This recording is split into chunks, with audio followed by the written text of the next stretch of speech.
الحمد للہ رب العالمین والصلاة والسلام علی نبینا محمد وعلی آلہ وصحبہ اجمعین، اما بعد۔ آج ہم ہیں عقیدہ واسطیہ کے ساتھ، امام ابن تیمیہ رحمہ اللہ کے ساتھ، اور یہ کتاب بہت تیزی کے ساتھ اپنے اختتام کی طرف بڑھ رہی ہے۔ آج کے کلام میں ابن تیمیہ رحمہ اللہ فرماتے ہیں، فصل ثم من طریقۃ اہل سنت والجماعہ اتباع آثار رسول اللہ صلی اللہ علیہ وسلم باطنا وظاہرا۔ یہاں سے امام ابن تیمیہ رحمہ اللہ اہل سنہ کا منہج بیان کر رہے ہیں اعمال میں۔ پہلے گفتگو ہو رہی تھی عقیدے میں، اب گفتگو ہو رہی کس کی؟ اعمال کی۔ تو کہتے ہیں ثم من طریقۃ اہل سنت والجماعہ، پھر اہل سنہ والجماعہ کے طریقے میں سے ہے، ان کے منہج میں سے ہے کیا؟ اتباع آثار رسول اللہ صلی اللہ علیہ وسلم باطنا وظاہرا، نبی علیہ الصلوۃ والسلام کے آثار کی پیروی کرنا باطنی طور پہ اور ظاہری طور پہ۔ پہلے میں ترجمہ کر لوں پھر شرح کریں گے۔ واتباع سبیل السابقین الاولین من المہاجرین والانصار، اور پیروی کرنا ان کے راستے کی جو سبقت لے جانے والے ہیں، اوائل ہیں مہاجرین و انصار میں سے۔ واتباع وصیت رسول اللہ صلی اللہ علیہ وسلم، اور پیروی کرنا نبی علیہ الصلوۃ والسلام کی وصیت کی، حیث قال، کیونکہ آپ نے کہا تھا، جب کہ آپ نے کہا تھا، علیکم بسنتی، کہ تم اختیار کرو میری سنت کو، میرے طریقے کو، وسنت الخلفاء الراشدین المہدیین من بعدی، اور ان خلفاء کے طریقے کو، الراشدین جو ہدایت والے ہیں، المہدیین جن کو اللہ کی طرف سے ہدایت دی گئی ہے، من بعدی میرے بعد، یعنی کہ میرے بعد آنے والے۔ تمسکوا بہا، سنت کو مضبوطی سے تھام لو، وعضوا علیہا بالنواجذ، اور سنت کو داڑھوں کے ساتھ پکڑ لو، داڑھوں کے ساتھ مضبوطی سے پکڑ لو۔ وَإِيَّاكُمْ وَمُحْدَثَاتِ الْأُمُورِ، اور دینی امور میں نئے نئے کاموں سے بچو۔ فَإِنَّ كُلَّ مُحْدَثٍ بِدْعَةٍ، کیونکہ ہر نیا کام بدعت ہے۔ وَكُلَّ بِدْعَةٍ ضَلَالَةٍ، اور ہر بدعت گمراہی ہے۔ اب ہم ابن تیمیہ رحمہ اللہ کے اس کلام پہ غور و فکر کرتے ہیں، اس کی شرح کی طرف آتے ہیں۔ تو یہاں پہ وہ کیا بیان کر رہے ہیں؟ اہل سنہ کا منہج، کس میں؟ اعمال میں۔ پہلے ہم پڑھ رہے تھے اہل سنہ کا منہج عقائد میں، اور اہل سنہ سے مراد کئی دفعہ بتا چکا ہوں کون لوگ ہیں۔ اہل الحدیث، سلفی لوگ، صحیح معنوں میں سنت کو اپنانے والے، سنت کو سینے سے لگانے والے لوگ۔ اس سے مراد پاکستان یا انڈیا، بنگلہ دیش کے وہ لوگ نہیں ہیں جو اپنے آپ کو اہل سنہ کہتے ہیں، لیکن حقیقت میں وہ بدعتی ہیں، بدعت کو رواج دیتے ہیں، بدعت کی لوگوں کو ترغیب دیتے ہیں، اور سنت سے کہیں زیادہ انہیں محبت ہے بدعات سے۔ تو ابن تیمیہ رحمہ اللہ کہہ رہے ہیں کہ اہل سنہ کا منہج کیا ہے؟ نمبر 1، اتباع آثار رسول اللہ صلی اللہ علیہ وسلم باطنا وظاہرا، نبی علیہ السلام کے آثار کی پیروی کرنا۔ آثار سے مراد آپ کی احادیث، آپ کی احادیث کی پیروی کرنا، باطنی طور پہ بھی ظاہری طور پہ بھی۔ اس عبارت میں ایک تو ہمیں اس بات کا علم ہوا کہ احادیث کا علم لینا نہایت ضروری ہے۔ جب احادیث کا علم نہیں لیں گے تو عمل کیسے کریں گے؟ باقاعدہ علم لینا ہوگا، بلکہ فرق کرنا پڑے گا ان آثار اور احادیث میں جو نبی علیہ الصلوۃ والسلام سے ثابت ہیں، اور ان آثار اور احادیث میں جو آپ کی طرف منسوب ہیں لیکن آپ سے ثابت نہیں ہیں، من گڑت ہیں یا انتہائی ضعیف ہیں۔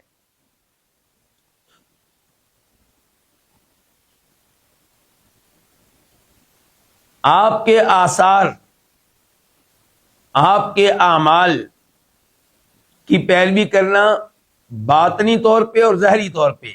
باطنی طور پہ قلبی اعمال میں، دلی اعمال میں، مثال کے طور پہ توکل کیسے ہو، اس میں پیروی کس کی جائے گی؟ نبی علیہ الصلوۃ والسلام کی۔ ورنہ صوفیوں والا بھی ایک توکل ہے، وہ کیا کہ ہم نے کچھ کرنا نہیں ہے، اللہ ہی سب کچھ کرے گا، اللہ پہ ہمارا اعتماد اور بھروسہ ہے۔ جبکہ نبیوں والا توکل یہ ہے، نبی علیہ الصلوۃ والسلام والا توکل یہ ہے کہ جو کام آپ کرنے لگے ہیں اگر وہ شریعت کے خلاف نہیں ہے تو اس کے لیے آپ اسباب اختیار کریں، وسائل اختیار کریں، لیکن آپ کا حقیقی اعتماد اور بھروسہ اسباب و وسائل کی بجائے اللہ رب العزت کے اوپر ہو۔ آپ جنگ بدر کو لے لیں، نبی علیہ الصلوۃ والسلام نے اسباب اختیار کیے، صحابہ کرام کو لے کر گئے، جو ہتھیار میسر تھے وہ بھی لے کر گئے۔ وہاں جا کر آپ نے میدانی طور پہ حکمت عملی اپنائی کہ کہاں پہ کھڑے ہونا بہتر ہے، سب کچھ آپ نے اسباب اور وسائل اختیار کیے، لیکن بھروسہ صحابہ کرام پہ نہیں تھا، ہتھیاروں پہ نہیں تھا، اپنی حکمت عملی پہ نہیں تھا، اللہ رب العزت کے اوپر تھا۔ ایسے ہی قلبی اعمال، اللہ سے ڈرنا، اللہ پہ امید رکھنا، اللہ کی طرف رجوع کرنا، اللہ سے محبت کرنا وغیرہ، ان میں پیروی کی جائے گی کس کی؟ نبی علیہ الصلوۃ والسلام کی۔ اور ایسے ہی ظاہری اعمال میں، مثال کے طور پہ نماز کیسے پڑھنی ہے؟ آپ کی اتباع کی جائے گی۔ قل ان کنتم تحبون اللہ فاتبعونی، اگر اللہ سے محبت کرتے ہو تو نبی علیہ الصلوۃ والسلام کی اتباع کرو، آپ کی پیروی کرو۔ نماز میں سجدہ کیسے کرنا ہے، رکوع کیسے کرنا ہے، رفع الیدین کرنا ہے یا نہیں کرنا، حج کیسے کرنا ہے، روزے کیسے رکھنے ہیں، زکوٰۃ کیسے ادا کرنی ہے، ان تمام ظاہری اعمال میں پیروی کی جائے گی نبی علیہ الصلوۃ والسلام کے آثار کی۔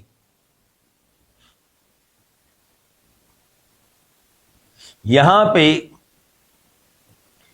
آپ علیہ السلام کے آثار کے تعلق سے، آپ کے اعمال کے تعلق سے یہ بتا دینا ضروری ہے کہ آپ کے آثار، آپ کے اعمال، ان کی کئی اقسام ہیں، جیسا کہ دیگر علماء کرام کے ساتھ ساتھ شیخ ابن عثیمین رحمہ اللہ نے اس معاملے کو واضح کیا ہے۔ آپ کے آثار، آپ کے اعمال کچھ وہ ہے، پہلے نمبر پہ جو آپ نے سر انجام دیے تقرب کے طور پہ، عبادت کے طور پہ، یہ کون سے ہیں؟ یہ آپ کے وہ سارے اعمال و آثار ہیں جن سے یہ ظاہر نہیں ہوتا کہ آپ نے یہ کام بطور عادت کیا ہے یا بطور جبلت اور فطرت کیا ہے یا اتفاقاً کیا ہے۔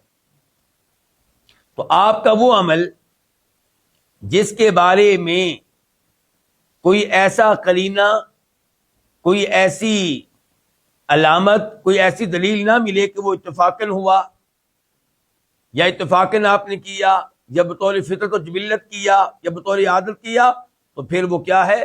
اس عمل کو کہا جائے گا کہ یہ عمل آپ نے بطور تقرب اور تعبد کیا ہے۔ تو اس کا حکم کیا ہوگا اس کا حکم یہ ہوگا کہ ایسے اعمال کی ہم پیروی کرنے کے پابند ہیں، آپ کے ایسے اعمال میں ہم آپ کی پیروی کریں گے۔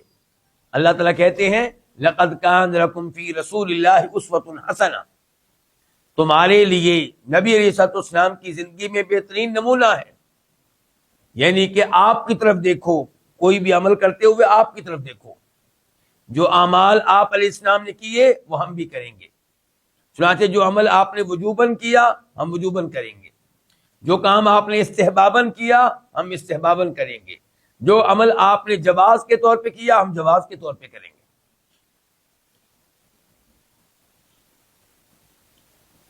اس کی مثال کیا ہے؟ نماز لے لیں آپ، نماز والا عمل آپ نے بطور عادت کیا کہ بطور عبادت؟ بطور عبادت کیا، تقرب کے طور پہ کیا۔ ایسے ہی آپ نے روزہ رکھا مثال کے طور پہ سوموار کا، جمعرات کا، بطور عادت، بطور جبلت، یا اتفاقاً ہوا یا بطور عبادت کیا؟ بطور عبادت کیا۔ تو سوموار کا، جمعرات کا روزہ رکھنا، ہم اس میں آپ کی پیروی کریں گے، آپ کی اتباع کریں گے۔ اور چونکہ آپ نے یہ روزے وجوباً نہیں رکھے، استحباباً رکھے ہیں، تو ہم بھی ان کو بطور مستحب رکھیں گے۔ اگر کوئی ان کو بطور واجب رکھتا ہے تو پھر وہ آپ کی اتباع نہیں کر رہا، وہ آپ کی پیروی نہیں کر رہا۔ اگر کوئی زور سے پہلے کی سنتیں، زور کے بعد کی سنتیں بطور واجب پڑھتا ہے، بطور فرض پڑھتا ہے، تو اس کا عمل درست نہیں ہے۔ اور اگر کوئی بطور استحباب کے پڑھتا ہے تو بالکل ٹھیک ہے، سنت کے طور پہ پڑھتا ہے بالکل ٹھیک ہے۔ تو کتنی اقسام بیان ہو چکی ہیں آپ کے آثار اور آپ کے اعمال کی؟ ایک قسم۔ دوسری قسم، آپ کے وہ اعمال، آپ کے وہ آثار جو آپ نے اتفاقاً کیے۔ تو یہاں پہ نبی علیہ الصلوۃ والسلام کی اتباع کرنا یہ شریعت نہیں ہے، کیونکہ آپ نے ان اعمال اور آثار کا قصد نہیں کیا، اتفاقاً آپ نے کیا ہے، اتفاقاً ہو گیا۔ آپ کہیں گے اس کی مثال دیں، تو اس کی پہلی مثال یہ ہے کہ آپ علیہ الصلوۃ والسلام جب مدینہ سے مکہ حج کے لیے آئے تھے، تو آپ مکہ پہنچے تھے ذی الحجہ کی 4 تاریخ کو۔ تو اگر کوئی آج کہے کہ حج کے لیے مکہ میں ذی الحجہ کی 4 تاریخ کو پہنچنا سنت ہے اور اس پہ عمل کرنا چاہیے، اس میں آپ کی ابتداء کرنی چاہیے، آپ کی پیروی کرنی چاہیے، تو اس کا موقف غلط ہوگا، کیونکہ آپ نے 4 تاریخ کو مکہ پہنچنے کا قصد نہیں کیا۔ اتفاقاً جب آپ پہنچے تو 4 تاریخ تھی، ممکن ہے آپ 3 تاریخ کو پہنچتے، ممکن ہے کہ آپ 5 تاریخ کو پہنچتے۔ تو یہاں پہ آپ کے عمل کی پیروی کرنا یہ شریعت نہیں ہے، یہ سنت نہیں ہے۔ دوسری مثال لے لیں، آپ علیہ الصلوۃ والسلام جب حج کی 9 تاریخ کو یوم عرفات کو عرفات سے مزدلفہ کے لیے نکلے، تو راستے میں ایک جگہ آپ راستے کو چھوڑ کے نیچے اتر گئے، بائیں جانب میں گھاٹی تھی، ادھر آپ گئے، سواری سے نیچے اترے، آپ نے قضائے حاجت کی، پیشاب کیا، پھر آپ نے ہلکا سا وضو بھی کیا، اور پھر آپ اونٹنی پہ سوار ہو گئے۔ تو آج اگر حاجیوں کو یہ سبق دیا جائے، یہ درس دیا جائے کہ میدان عرفات سے مزدلفہ جاتے ہوئے راستے سے بائیں جانب ہٹنا، بائیں گھاٹی کی طرف جانا اور وہاں پہ پیشاب کرنا آپ کی سنت ہے، تو اس کا یہ کہنا غلط ہوگا، کیونکہ آپ نے قصداً ایسا نہیں کیا، آپ نے اتفاقاً کیا ہے۔ وہاں قضائے حاجت کی ضرورت محسوس ہوئی تو آپ نے کی، ضرورت محسوس نہ ہوتی تو آپ نے نہیں کرنی تھی۔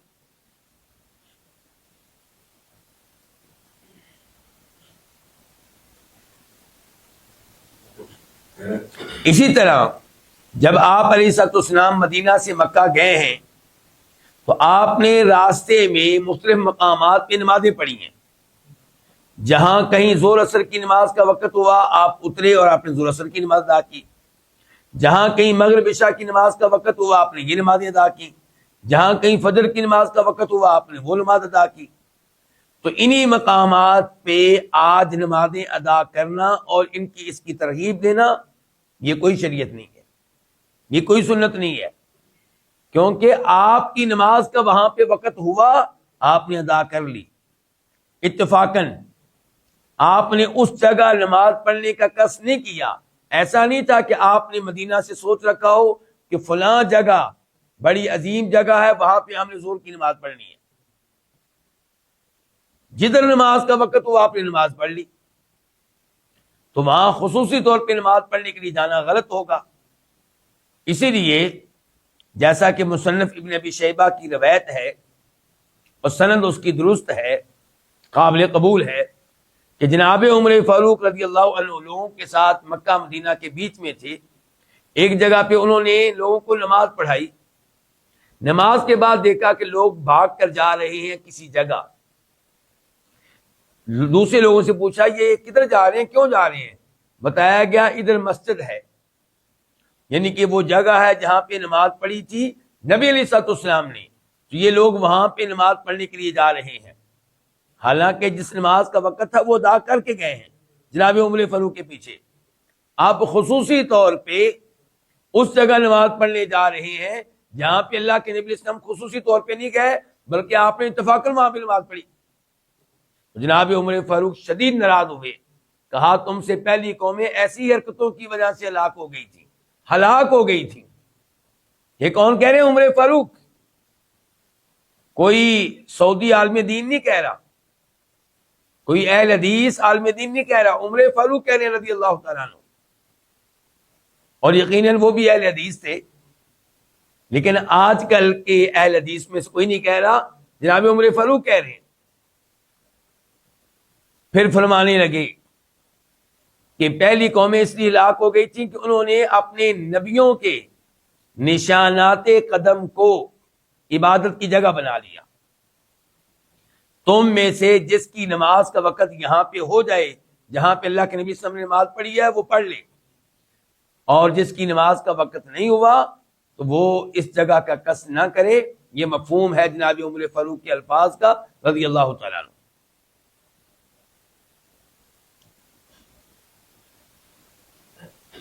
البتہ مسجد قباء میں خصوصی طور پہ نماز کے لیے جانا وہ آپ کی سنت ہے, آپ جاتے تھے, آپ نے ترغیب بھی دی ہے. مسجد نبوی میں نماز پڑھنے کی آپ نے ترغیب دی ہے, مسجد حرام میں نماز پڑھنے کی آپ نے ترغیب دی ہے. لیکن مسجد قباء کی خاطر سفر نہیں کریں گے. مسجد نبوی کی خاطر سفر کیا جا سکتا ہے کہ آپ ریاض سے صرف اس لیے جائیں کہ میں مسجد نبوی میں مدینہ میں جا کے نماز پڑھوں, بالکل ٹھیک ہے.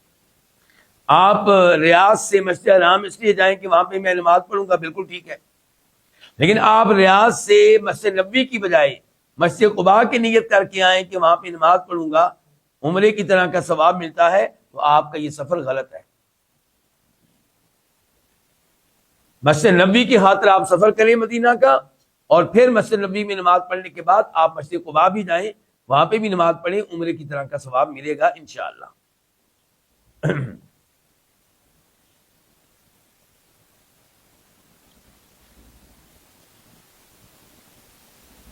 آپ علیہ الصلوۃ والسلام کے آثار اور اعمال کی تیسری قسم, آپ کے وہ اعمال, آپ کے وہ آثار جو آپ نے بطور عادت کیے.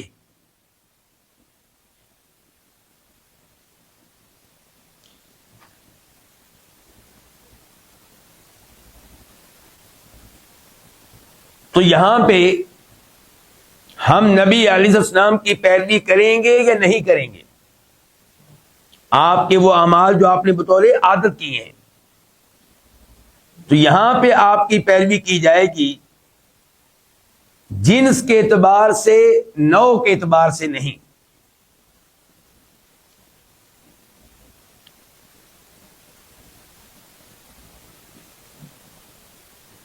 اس کا کیا مطلب ہے؟ اس کا مفہوم یہ ہے کہ آج کے زمانے کے لوگوں کی جو عادت ہے اس عادت کے مطابق ہم چلیں گے، کیونکہ نبی علیہ السلام اپنے زمانے کے لوگوں کی عادت کے مطابق چلے. تو ہم نے یہاں پہ جنس کے اعتبار سے آپ کی پیروی کی ہے، نوع کے اعتبار سے نہیں. میں اس کی ایک مثال دینا چاہوں گا. مسجد نبوی میں درس دیتے ہوئے کئی دفعہ لوگوں نے مجھ سے سوال کیا کہ آپ لوگ سنت کرتے ہیں، بدعت کے خلاف ہیں، لیکن آپ لوگ امامہ نہیں پہنتے، سعودی علماء بھی امامہ نہیں پہنتے، آپ لوگ یہ رومال اور یہ شماغ پہنتے ہیں. تو وہاں پہ میں نے لوگوں کو کئی دفعہ بتایا، سمجھایا کہ سعودی علماء کا موقف آپ سمجھیں. ان کا موقف یہ ہے کہ نبی علیہ الصلوۃ والسلام نے اپنے زمانے میں اپنے سر پہ وہ پگڑی پہنی جو اس زمانے کے لوگوں کی عادت تھی کہ وہ پہنا کرتے تھے.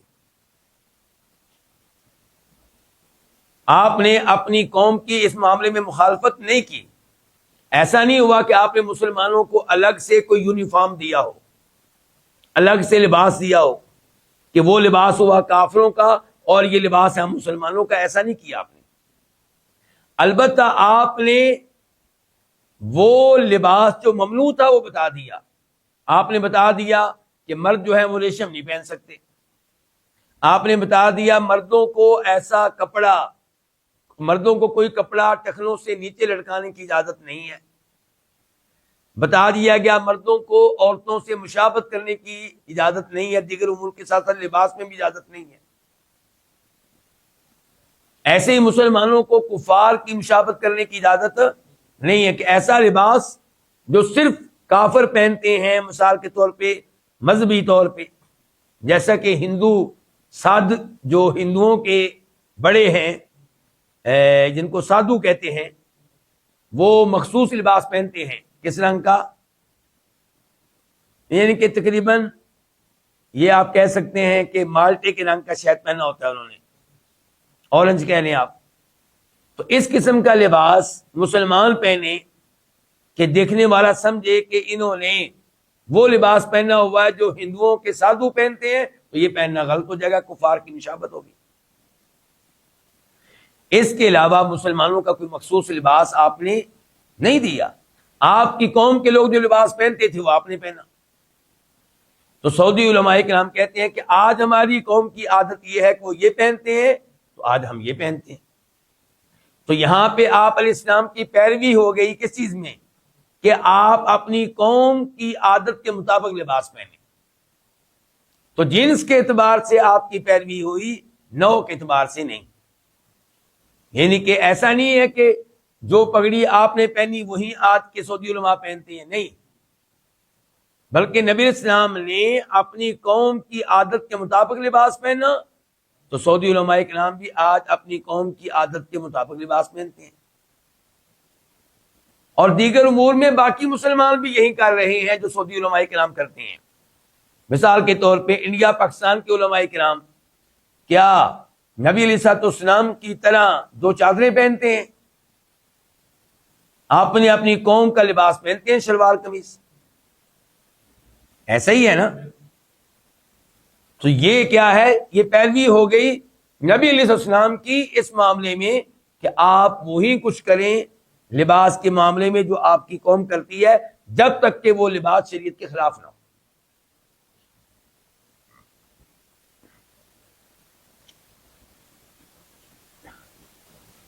چوتھے نمبر پہ آپ کے آثار اور اعمال کی چوتھی قسم، آپ کے وہ اعمال، آپ کے وہ آثار جو آپ نے بطور جبلت سر انجام دیے، بطور فطرت، جیسا کہ سونا، کھانا پینا.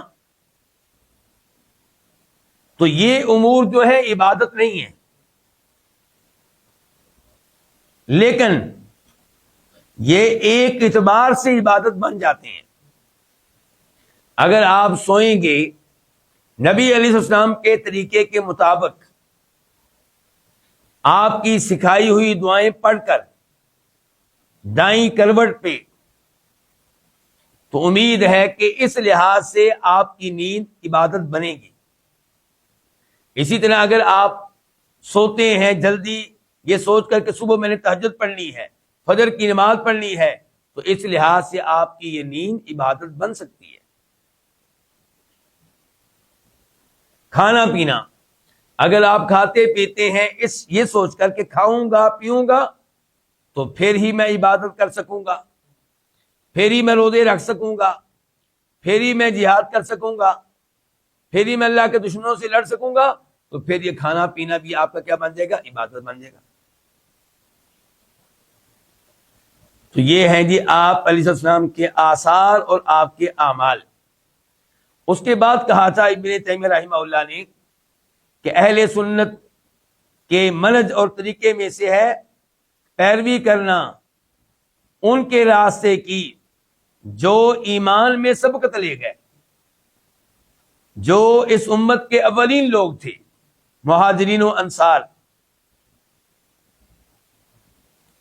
تو یہ بات جو ہے بالکل واضح ہے، درست ہے، صحابہ کرام کی پیروی کرنی چاہیے، اور صحابہ کرام کے اقوال اور اعمال کی طرف رجوع کیوں کرنا چاہیے، اس کے اسباب کیا ہیں؟ چند اسباب آپ کے سامنے رکھنا چاہوں گا، اور اس معاملے میں میں مدد لوں گا اس کتاب سے جو مجھے لکھنے کا موقع ملا ایم فل کے دوران مدینہ یونیورسٹی سے، جس کا نام ہے القواعد التفسیریہ عند الامام ابن قیم الجوزیہ۔ اس کی جلد نمبر 1، والیوم نمبر 1 اور صفحہ نمبر ہے 308 308۔ دیکھیے گا ذرا۔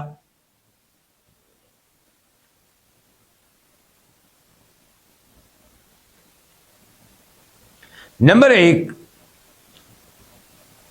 اور یہ گفتگو امام القیم رحمہ اللہ اور ابن تیمیہ رحمہ اللہ کے کلام کا خلاصہ ہے۔ پہلی وجہ کہ صحابہ کرام کی پیروی کرنی چاہیے، ان کے نقش قدم پہ چلنا چاہیے، ان کی طرف رجوع کرنا چاہیے کہ وہ نبی علیہ الصلوۃ والسلام کے بعد اس امت میں سب سے بہتر علم رکھنے والے تھے قرآن و حدیث کا۔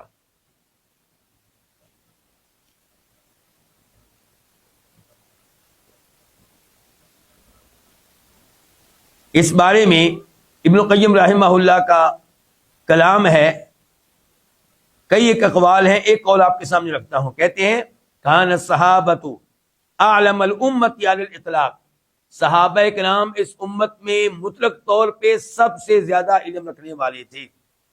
وبینہم وبین من بعدہم فی العلم والیقین کما بینہم وبینہم فی الفضل والدین، ان کے مابین اور بعد والوں کے مابین علم و یقین میں وہی فرق ہے جو فرق ہے فضیلت میں اور دین میں۔ جیسے سب مانتے ہیں کہ وہ افضل ہیں سب سے، ایسے یہ بھی مانے کہ علم کے لحاظ سے بھی وہ سب سے آگے ہیں، ایمان و یقین کے لحاظ سے بھی وہ سب سے آگے ہیں۔ امام صاحب کا یہ کلام آپ کو ملے گا ان کی کتاب الصواعق المرسلہ میں۔ دوسری وجہ جس کی وجہ سے صحابہ کرام کی اتباع کرنی چاہیے، ان کی طرف رجوع کرنا چاہیے، کہ یہ وہ عظیم لوگ ہیں جو اس وقت موجود تھے جب قرآن نازل ہو رہا تھا۔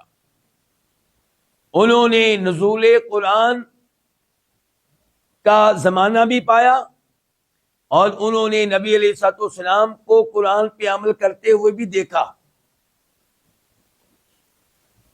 تو اس لحاظ سے ان کی اتباع کرنی چاہیے، ان کے نقش قدم پہ چلنا چاہیے، ان کے علم سے فائدہ اٹھانا چاہیے۔ امام عثمان بن سعید الدارمی کہتے ہیں، ایک گمراہ کو مخاطب کرتے ہوئے، افانت اعلم من ابن عمر بتأویل القرآن، کہ کیا تو عبداللہ بن عمر سے بڑھ کر قرآن کی تفسیر کو جاننے والا ہے؟ وقد شہید التنزیل وعاین التاویل، جبکہ وہ موجود تھے جب قرآن نازل ہوا، اور انہوں نے دیکھا نبی علیہ الصلوۃ والسلام کو قرآن پہ عمل کرتے ہوئے۔ وکان بلغات العربی غیر جہول، اور وہ عربی لغت سے بھی ناواقف نہیں تھے، قرآن کی زبان کو، حدیث کی زبان کو جانتے تھے۔ نقد الامام الدارمی کی کتاب میں یہ آپ کو عبارت مل جائے گی۔ اور ابن القیم کہتے ہیں اس بارے میں کہ صحابہ کرام اس لحاظ سے آگے ہیں کہ انہوں نے نزول قرآن کا زمانہ پایا۔ کہتے ہیں فعلیہم نزل، کہہ رہے ہیں یہی وہ لوگ ہیں جن پہ قرآن نازل ہوا۔ وہم اول من خوطب بہم للامہ، اور وہ سب سے پہلے قرآن کریم کے مخاطب ہیں۔ وقد شاہدوا تفسیرہ من الرسول علیہ الصلوۃ والسلام علما وعملا، انہوں نے نبی علیہ الصلوۃ والسلام سے قرآن کی تفسیر لی ہے، علمی طور پہ بھی، عملی طور پہ بھی، یعنی کہ آپ کو قرآن پہ عمل کرتے ہوئے بھی دیکھا اور قرآن کی تفسیر بیان کرتے ہوئے بھی سنا۔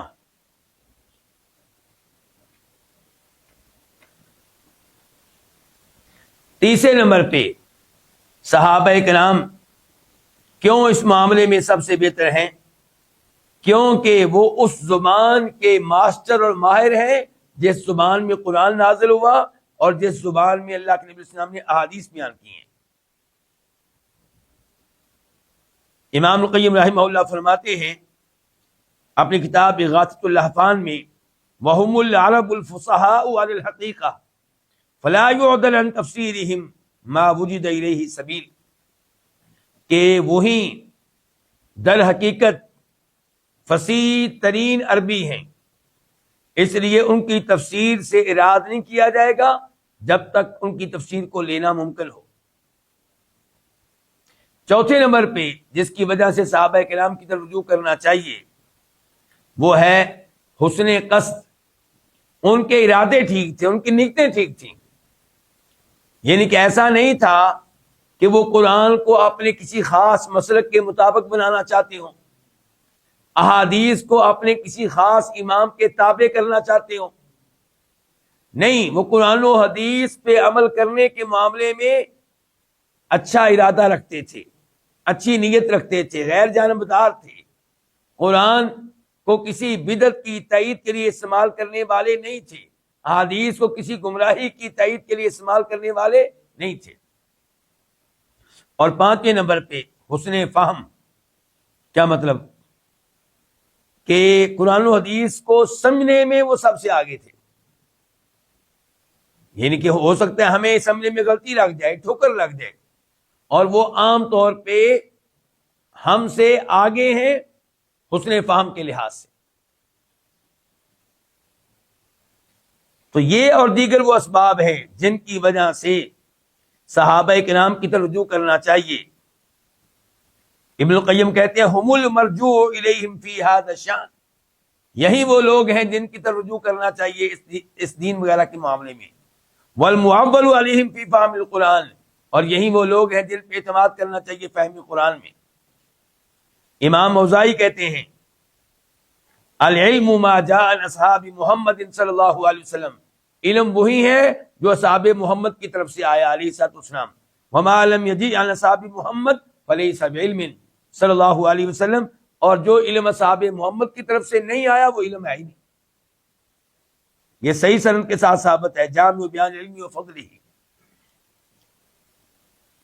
اور امام مسروق کہتے ہیں جیسا کہ روایت کے امام ابو خیثمہ نے فی کتاب العلم میں کہ جالست اصحاب رسول اللہ صلی اللہ علیہ وسلم، کہ میں نبی علیہ السلام کے صحابہ کرام کی مجالس میں بیٹھتا رہا ہوں، فکانوا کالاخاد یربی الراکب، تو وہ کیسے تھے علم کے لحاظ سے؟ کہتے ہیں ان میں سے کچھ ایسے تھے جو اس تالاب کی طرح تھے، جو تالاب ایک آدمی کو سیراب کرنے کے لیے کافی ہے، اس کا پانی ایک آدمی کی پیاس بجھانے کے لیے کافی ہے۔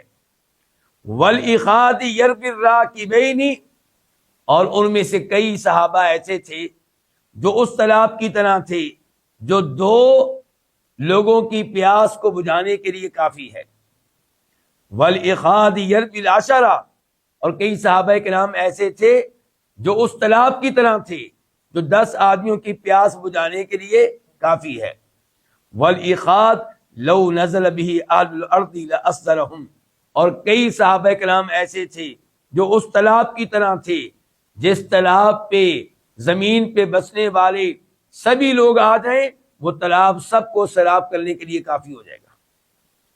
یہ ہے علم کن کا؟ صحابہ کرام کا. تو یہ اسباب ہیں جن کی وجہ سے ہمیں صحابہ کرام کی طرف کیا کرنا چاہیے؟ رجوع کرنا چاہیے. لیکن صحابہ کرام کا قول کیا بغیر کسی شرط کے حجت ہے؟ یہ سوال ہے. اس سوال کا جواب ڈھونڈتے ہیں اور میں آپ کو اسی کتاب کے صفحہ نمبر 332 کی طرف لے کر جا رہا ہوں. 332.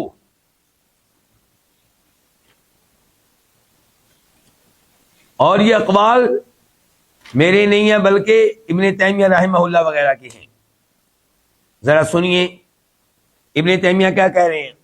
کہتے ہیں ومن قال من العلماء ان قول الصحابی حجت، جس نے علماء کرام میں سے یہ کہا ہے کہ صحابی کا قول حجت ہے، فانما قاله اذا لم يخالف غيره من الصحابہ ولا عرف نص يخالفه.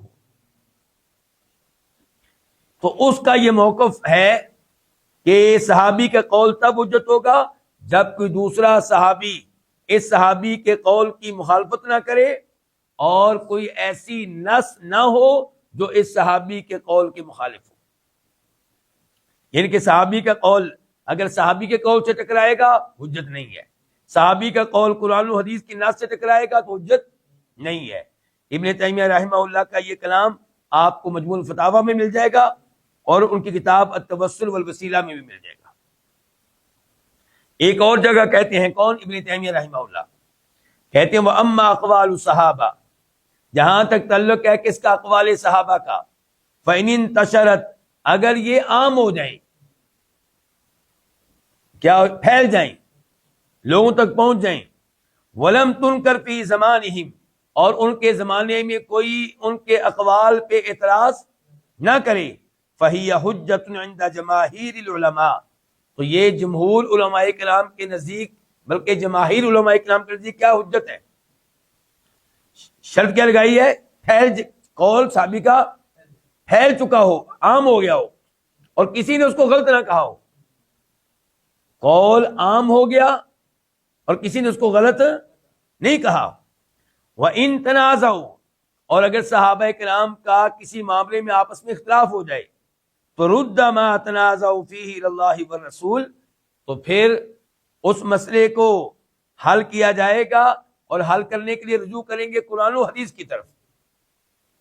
وَلَمْ يَكُنْ قَوْلُ بَعْضِهِمْ حُجَّةً مَا مُخَالَفَةِ بَعْضِهِمْ لَهُ بِاتِّفَاقِ الْعُلَمَاءِ، علماء کرام کا اتفاق ہے صحابی کا قول تب حجت نہیں ہوگا جب صحابہ کرام میں سے کوئی اور اس قول کی مخالفت کرنے والا ہو. وَإِنْ قَالَ بَعْضُهُمْ قَوْلًا وَلَمْ يَقُلْ بَعْضُهُمْ بِخِلَافِهِ وَلَمْ يَنْتَشِرْ فَهَذَا فِيهِ نِزَاعٌ.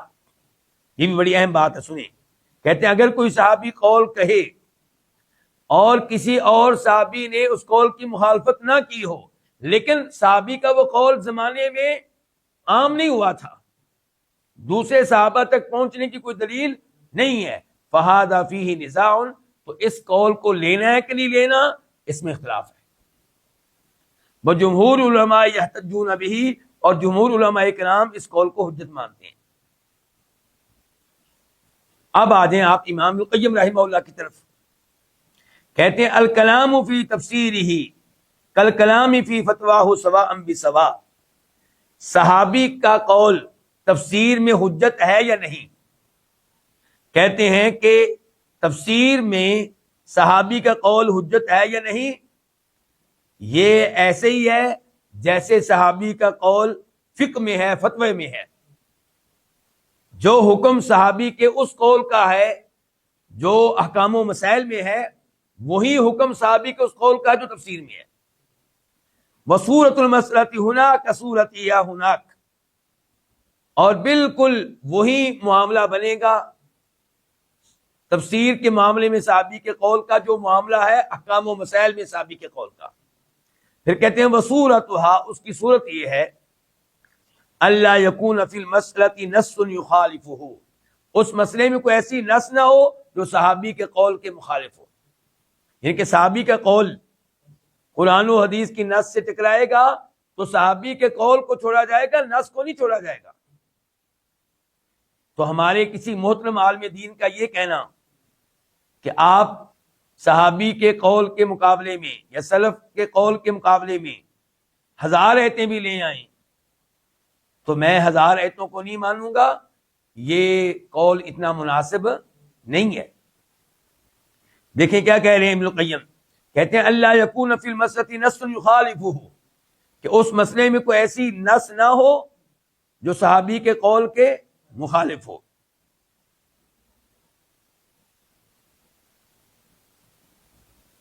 اور وہ صحابی کسی ایت کے بارے میں ایسا قول کہہ رہے ہوں جس میں کوئی اور صحابی بھی مخالفت نہ کر رہا ہو، سواء علم اجتہاد او لم یعلم، چاہے اس کے مشہور ہونے کا علم ہو یا نہ ہو۔ تو آپ امام ابن تیمیہ رحمہ اللہ، ابن القیم رحمہ اللہ کے کلام سے اندازہ لگا سکتے ہیں کہ صحابہ کرام علم کے پہاڑ ہیں، وہ علم میں بعد میں آنے والوں سے کہیں آگے ہیں، کوئی مقابلہ ہی نہیں ہے۔ لیکن صحابی کا قول بہرحال مطلق طور پہ حجت نہیں ہے۔ صحابی کا قول حجت ہوگا 2 شرائط کے ساتھ۔ پہلی شرط کیا ہے کہ اس قول کی مخالفت کسی اور صحابی سے ثابت نہ ہو، دوسرے نمبر پہ وہ قول کسی قرآن و حدیث کی نص کے خلاف نہ ہو۔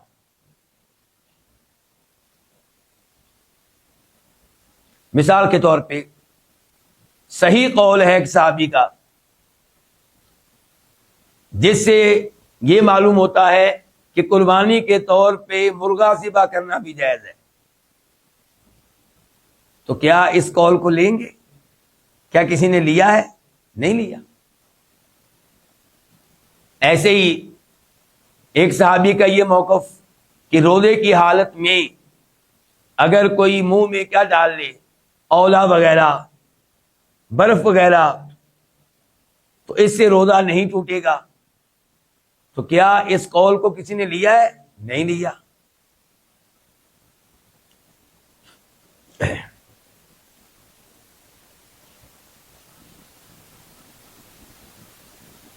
آگے کہتے ہیں ابن تیمیہ واتباع وصیت رسول اللہ صلی اللہ علیہ وسلم، اور نبی علیہ السلام کی وصیت کی پیروی کرنا یہ اہل سنت کا منہج ہے، طریقہ ہے۔ حیث قال، کیونکہ آپ علیہ السلام نے کیا کہا تھا؟ کون سی وصیت؟ آپ نے کہا تھا علیکم بسنتی، مضبوطی سے تھام لینا میری سنت کو، میرے طریقے کو۔ یہ حدیث ابو داؤد شریف میں آئی ہے، اس کا نمبر کیا ہے؟ ابو داؤد شریف میں اس کا نمبر ہے 4607، 4607۔ ترمذی شریف میں اس کا نمبر ہے 2676، 2676۔ ابن ماجہ میں اس کا نمبر ہے 44۔ اس حدیث کے پیچھے کیا ہے، اس سے پہلے کیا ہے، تاکہ حدیث کو صحیح معنوں میں سمجھ سکیں۔ نبی علیہ الصلوۃ والسلام نے ایک بار خطبہ دیا، ارباز بن ساریہ کہتے ہیں آپ نے خطبہ دیا، خطبے سے یوں لگا کہ جیسے آپ کا یا کسی کا الوداعی خطبہ ہو، تو ہم نے آپ علیہ السلام سے کہا کہ ہمیں آپ وصیت کریں، تو آپ نے وصیت کی۔ اس وصیت میں آپ نے کہا تھا جو تم میں سے زندہ رہے گا وہ دیکھے گا بعد میں اختلافات پیدا ہو جائیں گے، اختلافات پیدا ہو جائیں تو کیا کرنا ہے یہ آپ نے بتایا ہے۔ علیکم بسنتی، تم اختیار کرنا میری سنت کو، میرے طریقے کو، وسنت الخلفاء الراشدین المہدیین من بعدی، اور میرے بعد میں آنے والے ان خلفاء کے طریقے کو اختیار کرنا، الراشدین جو ہدایت والے ہیں، المہدیین جن کو اللہ کی طرف سے ہدایت دی گئی ہے، توفیق دی گئی ہے۔ مراد کون؟ ثابت ہوا ہے بات کے حالات سے کہ اس سے مراد کون؟ ابو بکر، عمر، عثمان و علی رضی اللہ تعالی عنہ۔ فرمایا تمسکوا بہا، سنت کو مضبوطی سے تھام لو، یعنی کہ اختلافات کی پرواہ نہ کرنا، سنت کو مضبوطی سے تھامے رکھنا۔ وَعَضُّوا عَلَيْهَا بِالنَّوَاجِذِ، النواجذ داڑھی، اپنی داڑھوں کے ساتھ سنت کو مضبوطی سے تھام لینا، پکڑ لینا، کیونکہ داڑھ کے ساتھ کسی چیز کو پکڑا جائے تو چھوٹتی نہیں ہے۔ وَإِيَّاكُمْ مُحْدَثَاتِ الْأُمُورِ، ایک طرف آپ نے ترغیب دی کہ سنتوں کو مضبوطی سے تھام لینا، دوسری طرف کہا کہ نئے نئے امور سے بچنا۔ نئے امور تو موبائل تو نئی چیز ہے، پھر یہ استعمال کرنا چاہیے کہ نہیں؟ یہ اینک بھی نئی چیز ہے، استعمال کریں کہ نہیں؟ یہ شماغ بھی نئی چیز ہے، یہ پنکھا بھی نئی چیز ہے، یہ اے سی بھی نئی چیز ہے۔ تو جواب یہ ہے کہ یہاں پہ امور سے مراد ہے دینی امور سے، کیونکہ دنیاوی امور میں شریعت کا اصول یہ ہے کہ ہر چیز حلال ہے، ہر چیز جائز ہے، سوائے اس چیز کے جس کو شریعت نے منع کر دیا۔ دنیاوی چیزیں جتنی بھی آئیں گی سب کی سب مباح ہیں، جائز ہیں، استعمال کی جا سکتی ہیں، سوائے ان کے جن سے منع کر دیا گیا۔ اللہ تعالیٰ کہتے ہیں هو الذی خلق لکم ما فی الارض جمیعا، اس زمین پہ جو کچھ ہے اللہ نے تمہاری خاطر پیدا کیا ہے، تمہارے لیے پیدا کیا ہے۔ اس کا مطلب ہے کہ زمین پہ موجود ہر مخلوق، ہر نئی ایجاد، ہر چیز ہمارے لیے جائز ہے، سوائے اس کے جس سے شریعت نے کہیں منع کیا ہو۔ مثال کے طور پہ ریشم کا لباس استعمال نہیں کر سکتے مرد حضرات، کیونکہ شریعت نے روک دیا ہے۔ مرد حضرات گولڈ سونا استعمال نہیں کر سکتے، شریعت نے روک دیا ہے۔ باقی جن چیزوں سے منع نہیں کیا وہ کیا ہے؟ جائز ہے۔ شراب سے منع کر دیا، خنزیر سور کے گوشت سے منع کر دیا، یہ سب چیزیں حرام ہیں۔ جب دین کی طرف آئیں گے تو اصول بالکل الٹ ہے۔ دنیاوی امور میں اصول کیا تھا کہ ہر دنیاوی چیز آپ کے لیے جائز ہے، سوائے اس کے جس کو منع کر دیا گیا۔ اور دین کے معاملے میں اصول یہ ہے کہ ہر دینی کام، ہر عبادت ممنوع ہے، سوائے اس کے جس کی اجازت دی گئی، جو بتا دی گئی، جو سکھا دی گئی۔ تو اسی لیے اللہ کے نبی صلی اللہ علیہ وسلم فرما رہے ہیں وَإِيَّاكُمْ مُحْدَثَاتِ الْأُمُورِ، دین میں نئے نئے کاموں سے بچنا، کیونکہ ہر نیا کام بدعت ہے۔ آپ کیا کہہ رہے ہیں؟ ہر نیا کام بدعت ہے۔ یہ نہیں کہا کچھ بدعتیں اچھی ہیں۔ ہمارے بھائی کیا کہتے ہیں کہ کچھ بدعتیں اچھی ہوتی ہیں، کچھ بدعتیں بری ہوتی ہیں، اور نبی علیہ السلام کہہ رہے ہیں ہر نیا کام بدعت ہے۔ اور عبداللہ بن عمر کہتے ہیں، صحیح سند سے ثابت ہے، کل بدعت ضلالہ وان رآها الناس حسنہ، ہر بدعت گمراہی ہے، چاہے لوگ اس کو بدعت کو بدعت حسنہ سمجھیں، اچھی بدعت سمجھیں۔ حدیث بھی یہی کہہ رہی ہے، صحابی بھی یہی کہہ رہے ہیں۔ اور امام مالک رحمہ اللہ فرمایا کرتے تھے کہ من ابتدع بدعۃ یراها حسنۃ فقد زعم ان محمد خان الرسالہ، جو کوئی بدعت کرے اور بدعت کو کہے بدعت حسنہ، اچھی بدعت ہے، تو اس نے یہ دعویٰ کیا، گویا کہ اس کا یہ دعویٰ ہے، یعنی کہ جو کسی بدعت کو بدعت حسنہ کہے، گویا کہ اس کا دعویٰ یہ ہے کہ نبی علیہ السلام نے اللہ کا دین پہنچانے میں خیانت کی ہے۔ کیونکہ ظاہر ہے کہ یہ کام جو نیا کام ہے، جس کو یہ اچھا کہہ رہا ہے، جس عبادت کو یہ اچھا کہہ رہا ہے، وہ اللہ کے نبی نے تو بیان نہیں کی، اور اللہ کہتے ہیں کہ میں نے دین کامل نازل کیا ہے۔ امام مالک کہتے ہیں، اللہ کہتے ہیں کہ الیوم اکملت لکم دینکم، تو اللہ کہتے ہیں میں نے دین مکمل کر دیا، اور یہ کہتا ہے کہ جو ابھی عبادت میں نے نکالی ہے یہ بدعت حسنہ ہے، تو اس کا مطلب یہ ہے کہ نبی علیہ السلام سے نعوذ باللہ گڑبڑ ہوئی ہے، آپ نے وہ بدعت، وہ عبادت پہنچائی نہیں ہے۔ تو اس کا مطلب یہ ہے کہ یہ آدمی نعوذ باللہ نبی علیہ السلام پہ تہمت لگا رہا ہے۔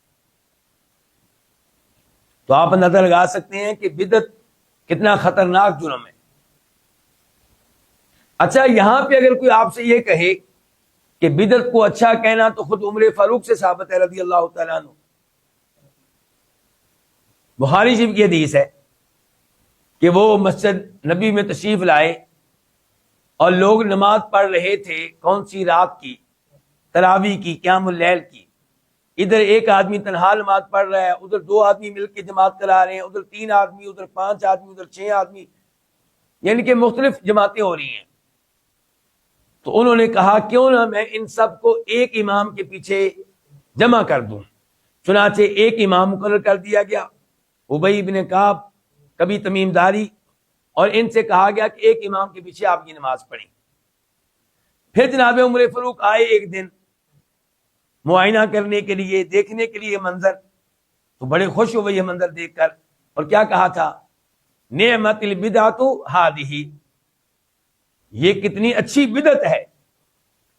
تو جناب عمر فاروق سے ثابت ہو گیا بدعت کو کیا کہنا؟ اچھا کہنا. کہہ رہے ہیں کہ کتنی اچھی یہ بدعت ہے.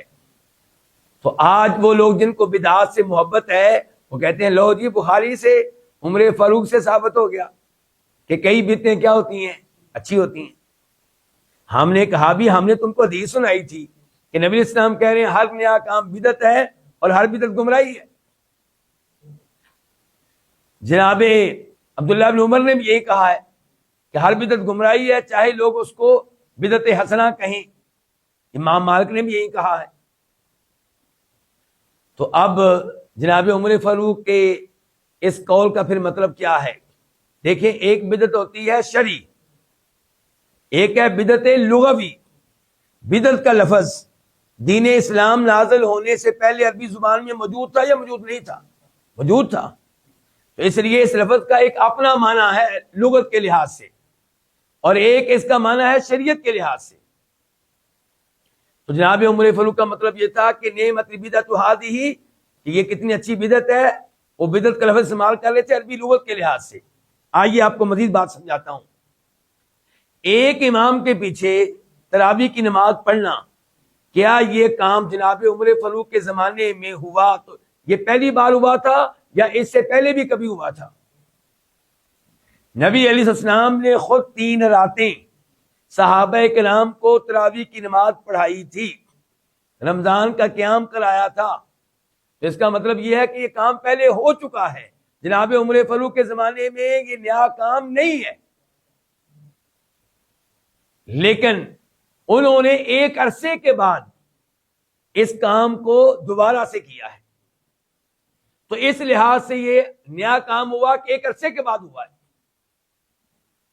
حقیقت میں نیا کام نہیں ہے بلکہ سنت ہے نبی علیہ الصلوۃ والسلام کی.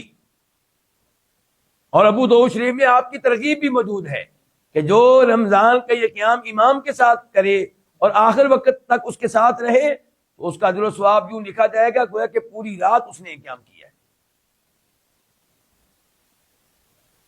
تو پتہ چلا کہ پھر یہ بدعت نہیں بلکہ یہ تو سنت تھی. کس کی؟ نبی علیہ السلام کی. لیکن آپ نے 3 راتیں پڑھائی، چوتھی رات نہیں پڑھائی. کیوں؟ کیونکہ آپ نے فرمایا تھا کہ مجھے خطرہ یہ ہے کہ یہ نماز رب کو کہیں اتنی زیادہ پسند نہ آ جائے کہ اللہ تعالیٰ اس کو کہیں فرض نہ کر دے. جب آپ فوت ہو گئے فرضیت کا خطرہ ختم ہو گیا.